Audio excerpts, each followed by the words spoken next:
సాహితీ మిత్రులకు నమస్కారం. వనజ తాతినేని కథల ఛానల్కు సుస్వాగతం. విభిన్న కథల కవిత్వాల సమాహారం వనజ తాతినేని. మిత్రులారా, ఈరోజు నేను వినిపించబోతున్న స్వీయ కవిత you make me happy grandpa. కవిత వినండి. ఈ కవిత 21/10/2025 thefederal.comలో ప్రచురింపబడింది.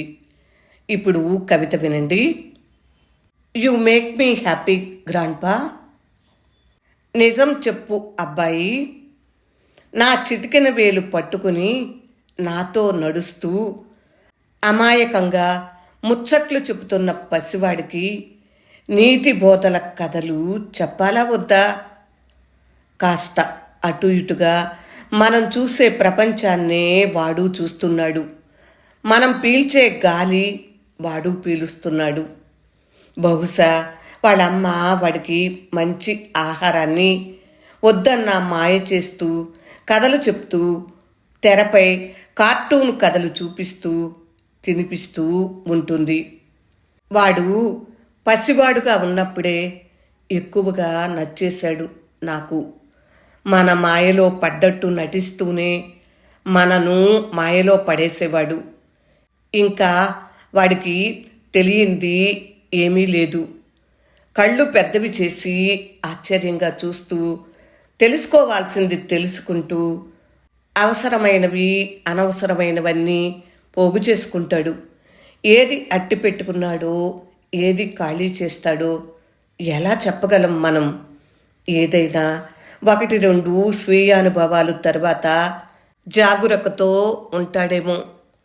మనం చెప్పాల్సింది నిప్పు కాలుతుంది, నీటిలో దిగకూడదు, మేడ మీద నుండి పడిపోతావు, రోడ్డుకి ఎడమ పక్కనే నడవాలి, ఆ ఆకులు పండ్లు తినకూడదు, మనిషిని గుడ్డిగా నమ్మకు లాంటి భద్రతా హెచ్చరికలు మాత్రమేనా?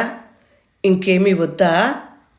అమ్మ నాన్న తప్ప వేరెవరూ లేని ఇంట్లో తాను విన్నవి కన్నవి చేసినవి బలవంతంగా చేయించినవి ఇలా ప్రతి పని నుండి ఏదో ఒకటి నేర్చుకుని అనుభవాన్ని ప్రోది చేసుకుంటూ ఆ చిన్నారి పెద్దల చిటికిన వేలు విడిపించుకుని ముందుకు వెళ్ళిపోతాడు. నేనెప్పుడైనా తలపులలో ఒకసారి వద్దన్న పనులు చేసే ఆకతాయిని, చిత్రాంగి కబుర్లు చెప్పే అమ్మాయిని, చూసి రమ్మంటే ఏకంగా కాల్చి వచ్చే కోతిని, స్నేహితుడి ఏడుపు చూసి ఆనందించే ప్రకోపిని, వాళ్లను ఇలాంటి కొన్ని బండ గుర్తులతో జ్ఞాపకం చేసుకుంటానేమో. వారేమో మనతో గడిపిన కాలాన్ని చాపలా చుట్టుకుని నెత్తిన మోసుకెళ్తారేమో. కానుకగా బాహ్యంగా కనిపించే కొన్ని వస్తువులను ఇచ్చి వెళ్ళగలనేమో. కానీ అంతకన్నా అపూర్వమైన నిధి కూడా ఇచ్చి వెళ్ళగలం అన్న సంగతి నీకు తెలుసు. రుజువులు దశాబ్దాల క్రితం మరణించిన అమ్మమ్మను తాతయ్యను నువ్వు జ్ఞాపకం చేసుకోవటం. మా అమ్మమ్మ గుర్తుగా నా దగ్గర ఓ స్టీల్ క్యాను, ఒక్కపొడి డబ్బా ఉన్నాయి. మా నాయనమ్మ తాతయ్య గురించి పురావస్తు ఆధారాలు నా దగ్గర ఏమీ లేవు. కల్మషం లేని నది ఒడ్డున స్వేచ్ఛగా ప్రేమతో సంచరించిన కాలం, పిచ్చాపాటి మాటల్లా అనిపించే కొన్ని అద్భుతమైన విషయాలు, అందులో నిబిడీకృతమైన నీతి కథల్లాంటి సందేశాత్మక దృశ్యాలు, అమూల్యమైన జ్ఞాపకాలు మినహా నాకు కావలసి వచ్చినప్పుడల్లా గతాన్ని తలుచుకుంటూ నా నెత్తిని చుట్టిన చాపను పరుచుకుని ధూళి లాంటి జ్ఞాపకాలను ఏరుకుంటాను. అందులో నాకు సందేశం ఉంటుంది. నాకై నేనెలా ఉండాలో, ఇతరుల పట్ల ఎలా మెలగాలో అని.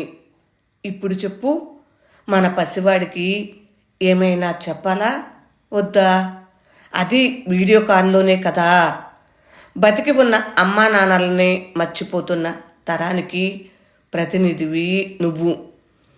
పిల్లలకు చెప్పేవి పోసుకోలు కబుర్లు అనుకుంటావు నువ్వు. మీ విలువైన సమయం మొబైల్ ఫోన్లో దాగి ఉంటుంది కనుక.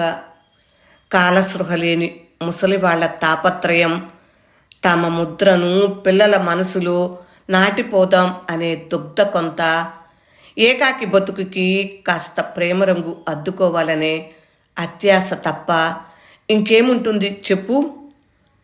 I love you grandpa, my sweet sweet grandpa, you make me happy అని అడుగుతున్నట్టు కలలు ఊరిస్తున్నాయిరా. కన్నీరు కూడా ఒంటరయ్యింది, తుడిచే చేయి ఒకటి కరువై. You make me happy grandpa. Vanaja Tataneni స్వీయ కవిత్వం విన్నారు కదా మిత్రులారా. ఈ కవిత్వం మీకు నచ్చిందా? నచ్చినట్లయితే లైక్ చేయండి, మీ బంధువులకు మిత్రులకు షేర్ చేయండి. ఇంకా నా ఛానల్ సబ్స్క్రైబ్ చేయనట్లయితే సబ్స్క్రైబ్ చేయండి. మీ అభిప్రాయాన్ని కామెంట్ బాక్స్లో తెలియచేస్తారు కదూ, ఎదురు చూస్తూ ఉంటాను.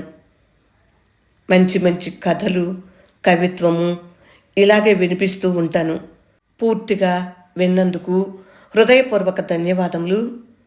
విభిన్న కథల కవిత్వాల సమాహారం వనజా తాతినేని వింటున్నందుకు హృదయపూర్వక ధన్యవాదములు. నమస్తే.